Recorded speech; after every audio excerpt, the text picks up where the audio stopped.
একটা ওনার বন্ধুকে দিয়ে বাসাও নেয়। তারপর আমি থাকি। তখন আমার পেটে বাচ্চা। আচ্ছা। তখন ওই বাচ্চাকে নিয়ে আমি এই সময়টাতে আমার ছোট ভাইটাকে নিয়ে তখন একাই থাকি। এই আমার কুমিল্লায়? কুমিল্লাতে। একা থাকি। আমার আর উনি নানান কই গেল? উনি ওই ঢাকাতে উনার বিজনেস আস্তে, আস্তে করে সরাইয়া ফেলবে। মানে সবকিছু লেনদেন ক্লোজ করে উনি চলে আসবে। কিন্তু সেই সময়টাতে উনি আসে না। বরং বিজনেস আস্তে, আস্তে করে উনি এরকম করে পরে একটা পর্যায়ে পলাইয়া চলে আসছে।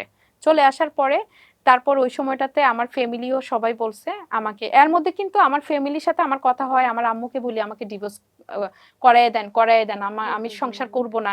এটা তো শুরু থেকেই বলা হয়। মাঝখানে স্টপ ছিল। পরে আবার আমি বলি যে আমি করব না, করব না। তারপর দিয়ে এবার আমার মামারা সবাই বলে যে ঠিক আছে বাচ্চা হইলে হোক, বাচ্চা হওয়ার সময় যেহেতু আসে নাই, এরপরে এত কষ্ট যে তারপর যেহেতু এরকম কোনো টাকা পয়সা কোনো কিছুই যেহেতু নাই, এখন তো দোকানটা ছিল, এখন তো দোকানও নাই।